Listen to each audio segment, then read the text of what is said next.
number one. Always number one. DCGB 729 kHz. Enot sa Bareta. Enot sa Gabos. Ang DCGB aktibong miyembro yan kan KBP, kapisanan ng mga broadcasters ng Pilipinas, Philippine Standard Time, halay sa Pag-asa, sakto alas 5 ang hapon. Alas 5 ring hapon, oras na para aramon ang mga maiinit na bareta kanal daw na maruluwas sa aga sa mga periodiko, radyo asin telebisyon. Enot na madadangog ngunyan sa DZGB Bareta alas 5. Mga bareta ngunyan para sa aga. Enot na tinipon sa DZGB Newsbase. DZGB Bareta alas 5. Kaiba ang field reports kan Mega Force Patrol. Hali sa iba-ibang parte kanalbay asin kabikolan. Ngunyan, uya ang sa idong tagapagbareta. Maray na hapon sa pangaran kang Newsbase, kan Mega Force Patrol asin kan Technical Department. Ako po ang sa indong magiging tagapaghatod bareta, si Pio Fernandez. Enot sa detalyes kan mga bareta sa lado lokal. Nasa linya ang Mega Force Patrol. Si Angel Mustansa. Angel, marhay na hapon. Please go ahead. 560 mga pamilya hali sa munisipyo kan Libmanan, Camarines Sur ang matrayumpong nakaresibing ngunyan ni nasa 2,000 pesos na asistensya hali sa gobyerno sa larum kan Unified Package for Livelihood in the Safe Food and Transport o Uplift Assistance kan Department of Social Welfare and Development Bicol o DSWD Bicol. Ang kada beneficiaryo ang nakaresibing ng tigdi 2,000 sa laruman kan direktiba ni Presidente Ferdinand Marcos Jr. na matabangan sa epekto kan biglaan na pagtalangkaw kan presyo kan mga produkto asin mga barakalon sa nasyon. Siniguro man kan ahensya sa panginat ni Regional Director Norman Laurio na ang mga gabos ng apektadong individual asin mga sektor ang mga karesibinin parehong asistensya hali sa gobyerno. Dagdag na bareta, Angel Mustaza, DCGB News. Diretso kan mga detalyes kan bareta sa lado lokal. Nasa linya si kumpadre Ngalar Mario. Padingal, maray na hapon. Go ahead man.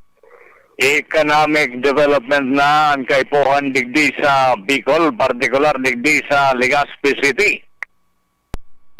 Sinabi ini ni Congressman Attorney Pido Garbin Jr.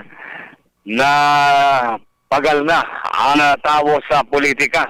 Kaipuhan na ang mga development project para ma-address ang mga problema, lalo na ang employment rate sa Bicol na ibabang maraingon yan. Di sa Legazpi City na mamatian na ang mga proyektong pinagigibo kaan na presenting administrasyon sa mga barangay na bigalaw man pang ma-develop ini sa mga masunod dahil kan mga budget na mababahali sa gobyerno nasyonal.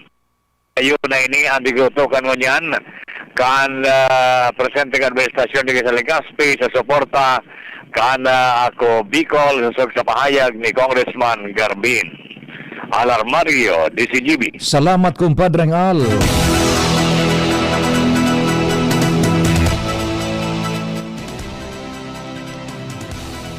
Ngunyan sa detalyes kan mga bareta sa lado nasyonal, dinarana kan opisina ni Senador Panfilo Lacson, ngunyan aldaw sa opisina man kan ombudsman ang mga ebidensyang natipon manungod sa mga questionableng proyektong pang-infrastruktura sa Taguig City, Baluarte ni Senate Minority Leader Alan Peter Cayetano.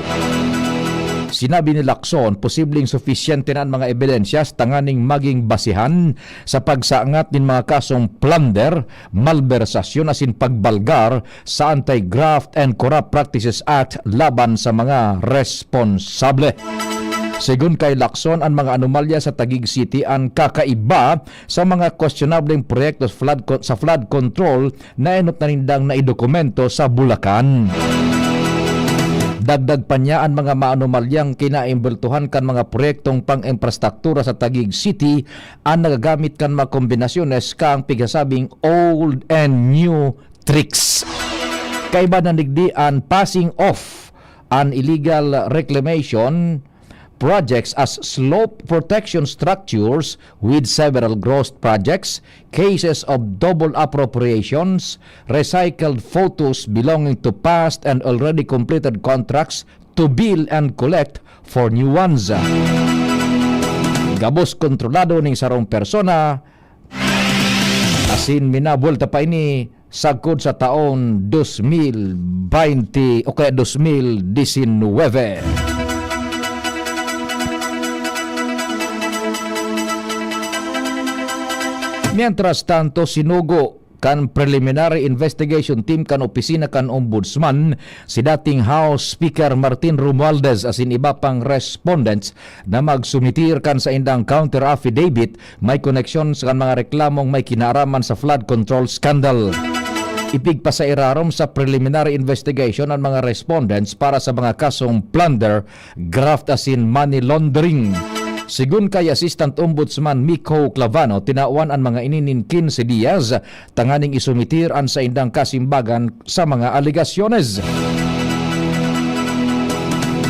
Kan Hulyo 24, nagsaangat ang Special Panel of Investigators kan Ombudsman ning supplemental complaint kung sa inipigdig rekomendar ang pagsaangat kan mga kaso laban kay Romualdez, dating Congressman Zaldico asin iba pang personalidad.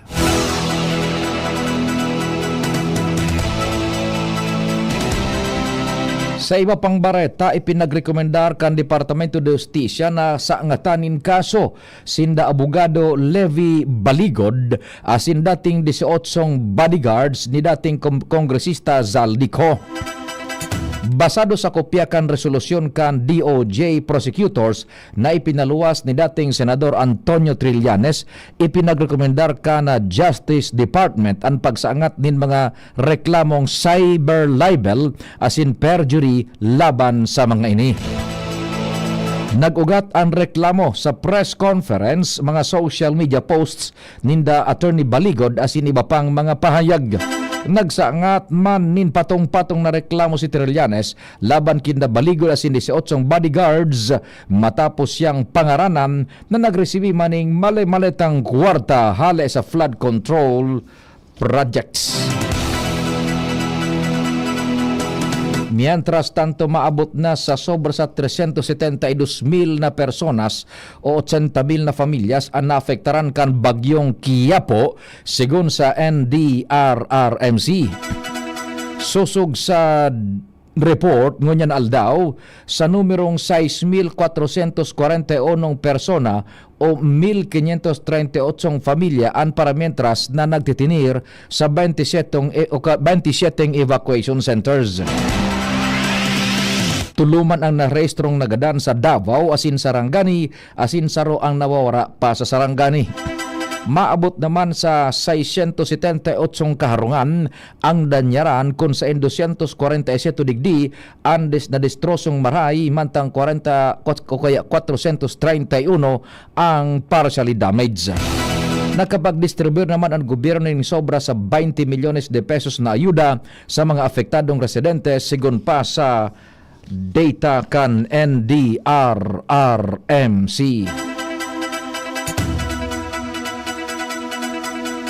Mientras tanto, ipinahayag man kan Department of Labor and Employment ang suporta kaini sa pangapudan ni Presidente Ferdinand Marcos Jr. na langkawan ang limitasyon kan income tax exemption tanganing mas dakol na obrero ang manginabang. Segun kay DOLE Secretary Francis Tolentino, kung magiging 350,000 de pesos kada taon ang tax-exempt threshold, bako sa na mga minimum wage earners ang makakauli nin mas dakulang parte kan sa indang sweldo, kundi pati na ang mga nagdidilensya nin masalangkaw nin diit sa minimum wage. Sinabi man ni Tolentino na kaipuhan na amyandaran tulos ang National Internal Revenue Code tanganing magibuan propuesto. Naglalao man ang DOLE na magiging prioridad ini kang Kongreso asin maibusol bago matapos ang presenteng taon. Magigurumduman ipinagsaangat ni Presidente Marcos ang nasabing paghuroron sa iyang ikalimang SONA kasuudma.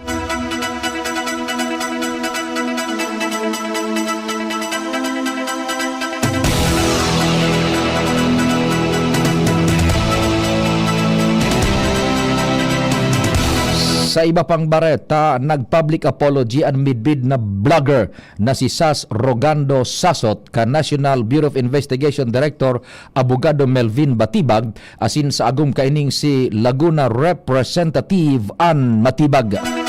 May kinoksyon ini sa enot niyang pahayag manungod sa pagsasadiring propiedades sa Estados Unidos.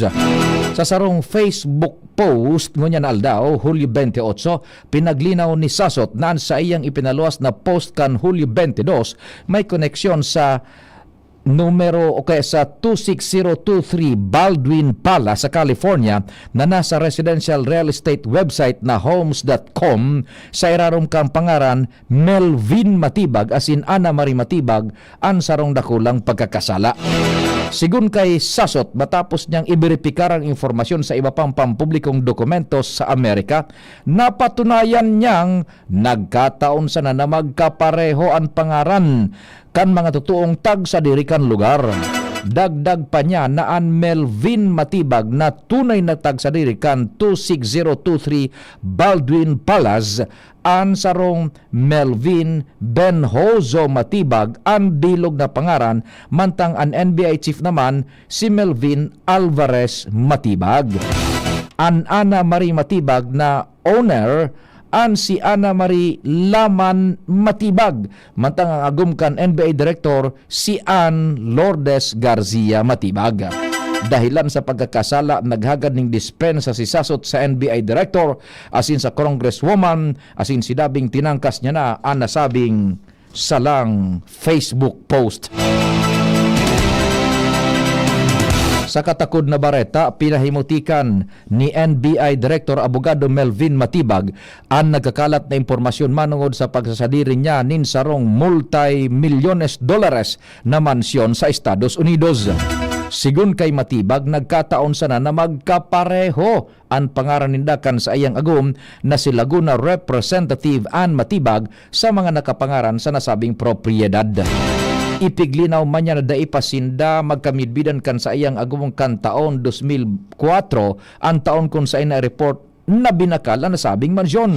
Nagtutubod man ang NBI chief na may koneksyon ang pagluwas kan aligasyon asin iba pang fake news sa iyang naging testimonya sa impeachment trial kontra kay Vice Presidente Sara Duterte. Sinabi man ni Matibag na pinag-adalan niya ang posibilidad na magsaangat nin kaso laban sa network na nagpaluwas kan report dahil sa danyos na daraka ini.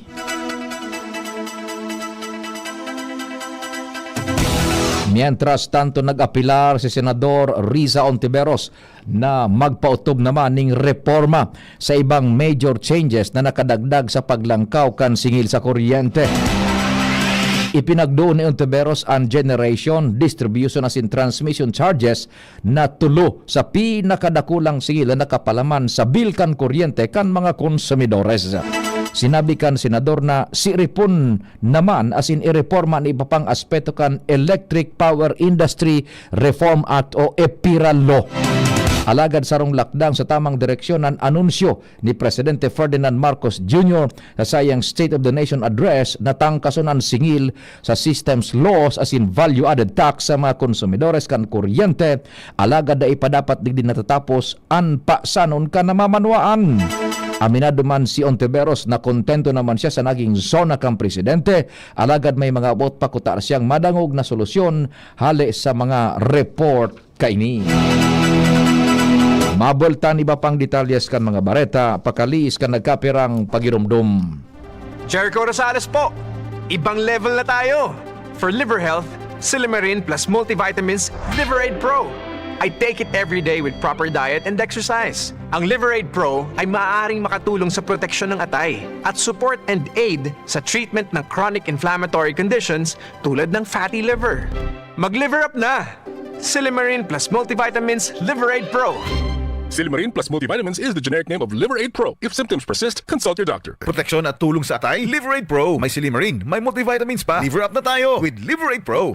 Realize true comfort and relaxation at Dorotea Resort and Spa, a perfect venue for family outings, couple retreats, and various functions such as weddings, birthday parties, corporate seminars, and conferences. Dorotea Resort and Spa. We have backpackers rooms, standard rooms, deluxe, suite, and a penthouse. Also, relax and rejuvenate with our spas and invigorating treatments, services, and facilities. Dorotea Resort and Spa, Kahugutan, Bakakay, Albay. For reservation, contact us at 0917-777-5734. Find us on Facebook, Dorotea Resort and Spa. Relax, rejuvenate, and enjoy. Only here at Dorotea Resort and Spa. Kung ikaw ay edad 50 pataas katulad ko, may mataas na ang risk ng panlalabo ng paningin. Mas challenging ang pang-araw-araw na gawain tulad ng pagbabasa, pagsusulat, at pagmamaneho. Ang Optin ay may lutin na maaari makatulong sa kalusugan ng mata, nilalabanan ang epekto ng glaucoma, macular degeneration at katarata. Kitang-kita ang kalusugan. Mabibili ang Optin sa mga pangunahing butika nationwide. Mahalagang paalala, ang Optin ay hindi gamot at hindi dapat gamitin panggamot sa anumang uri ng sakit. Kuya nyo ba nin hashtag HopeCore? Kung iyo, ilingon nindo sa online so hashtag isimaging best ni istorya nin dati mga MacDo crew members. Nakakainganyo. Igwa mga nagpun sa MacDo bilang crew members, ngunyan, nakamtanan ninda so sa inda mga dream jobs. Igwa mga naging nurse, teacher, journalist at pro volleyball player pa. Kadakol sa inda nagpuon sa crew member at nagtalubo bilang manager na mamayukan sa iyang sadiring grupo. Sa kuyang orgulyo para sa inda. Sa mga istorya ninda, isimaging best mi talaga sa MacDo. Perfecto ang sinang setup para sa working students, ninulis sa orog ninda, flexible schedule. Sinda mag-a-adjust depende sa katungdanan mo sa eskwelahan. Igwang pagtutulungan din, kaya masasarigan mo ang pagtatrabangan ninlambang co-crew members mo. Igwa sinang world-class training na matabang sa imong pag-usuwag. Talagang easy maging best me. Kaya, kung ika naghurup-hurup sa pag-apply, gibuhon mo na. Visit MacDo PH Careers Facebook page or visit the nearest MacDo store near you to apply. Balik kita sa detalyes kan mga bareta sa lado nasyonal. Pinagkonfirmar kan Movie and Television Review and Classification Board na ipinaapod na nindaan mga producer kan It's Showtime may koneksyon sa kontrobersyal na episode ninda kan Hulyo 24. Ini dahil sa pigasabing inappropriate na eksena as in racially insensitive as in colorist na komento na nakakuanin batikos hali sa mga netizens. Basado sa notice to appear kan MTRZB, dakol na reports as in reklamo ang naresibi ninda hali sa mga concerned citizen manungod sa episode as in mga hero pati panaramon kan TV host as in comedian na si Vice Ganda. Dahilan kay ni sinugo kan MTRCB and GMA Network as in an ABS-CBN Corporation bilang respondents na mag-atindir sa sarong hearing kan MTRCB Hearing and Adjudication Committee nagigibuhon alas 10:30 nin pagkaaga sa aga Hulyo 29. Partikular na pigreklamo ka na concerned citizen ang racist as in colorist na pahayag ni Vice as in anlugaw sin ninda Ayon Perez. Nainot nang naghagad ning dispensa ang komedyante kan Hulyo 25 dahil sa naging karaw kan mga nakaaging episode. Mientras tanto, nakumpiskar kan Presidential Anti-Organized Crime Commission o PAOCC ang radioactive industrial materials as in substandard steel material sa sarong kompanya na tagsadiri kan mga Chinese sa Magalang, Pampanga. Ang mga produktong substandards gagamiton ko na sa mga paharong, eskwelahan, ospital, tulay, evacuation centers, aeropuerto, pantalan, edipisyong panggobyerno, military installation, power facilities as in iba pang kritikal na infrastruktura. Sigun kay PAOK Executive Director Benjamin Acorda Jr. naarestar sa operasyon ang apat na company officers na nagpapadalagan kan Chuangjin Steel Incorporated. Nailigtas man ang 347 Pilipino kay 47 Pilipino as in 37 Chinese workers hali sa hazardous industrial conditions. Basado sa investigasyon, daing lisensya, permiso as in regulatory authorization sa irarom kan leyes ang pagkakaigwa, pagproseso, pagsaray, pagbiyahe as in paggamit kan mga radioactive bearing o kaya bearing industrial materials. Dai man na nagpasar sa man o kaya dai man nakapasar sa mandatory Philippine National Standards an na pagmanufacture as in pagdistribute kang steel bars na pinagigibo kan nasabing kumpanya.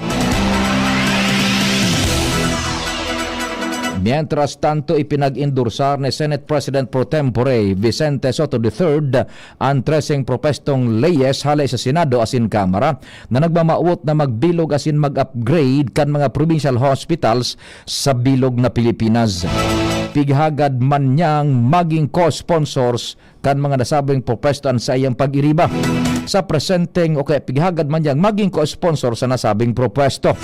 Sa presente pigdadangaw kan Senate Committee on Health and Demography kay iba na ni Bapang Komite anom na propestong leyes para sa pagkapatindog kan mga bagong ospital sa Zambales, Davao de Oro, Zamboanga, Sibugay, Capiz asin Bukidnon. Mentras na 7 ospital sa Agusan del Norte, Bukidnon, Capiz asin Romblon ani pigbubusol na ma-upgrade asin sa Giraray na mapasairarom sa pagmamanihar kan Departamento de Salud.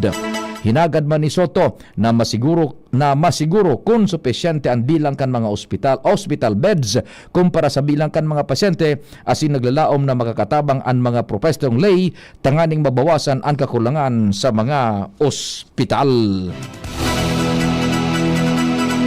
Ultimong detalles kan Bareta, naglansar ning investigasyon ng Philippine Navy in koneksyon sa pagkagadan kan sarong trainee sa Zambales. Pigmidbid ang nagadan na si Officer Candidate Aldwayne Dulnuan na nadismayo matapos ang 5 kilometrong dalagan sa Naval Station Leovigildo Ganchioki o NSLG. Segun kay Navy spokesman Kapitan Marisa Arlene Martinez, naka-eksperyensya si Dulnuan nin pagkalibong asin matinding pagtatakig bago nawaran nin pagkatawo batapos ang pagdalagan kan Hulyo 21. Tulos ining pinagrespondihan kang mga Navy medical personnels asin sinauwan nin pangenot na atensyon medikal sa NSLG Medical Dispensary bago dinara sa ospital. Basado sa report kan Navy, naka-experience ning cardiac arrhythmia, heat exhaustion asin electrolyte imbalance ang trainee. Dinara siya sa San Marcelino District Hospital bago ibinalyo sa Ulticare Medical Center Incorporated. Tulos na pinaaram sa familia ang insidente asin nag-abot ang mga ini sa ospital sa parehong aldaw. Ipinigdeklarar man si Dulnuan na nagadan bandang alas 12:53 nin pagkahapon kan Hulyo 22 dahilan sa severe infection affecting na naapektaran ang sa iyang central nervous system na igwa pang epekto sa iyang respiratory system. Nagpaabot man nin pakidumamay ang Education and Training Command kang Navy sa pamilya ni Dulnuan. Nagkipag-coordinar naman ang sa indang mga personahes sa pamilya sin padagos na magkataon nin kinakaipuhan na suporta.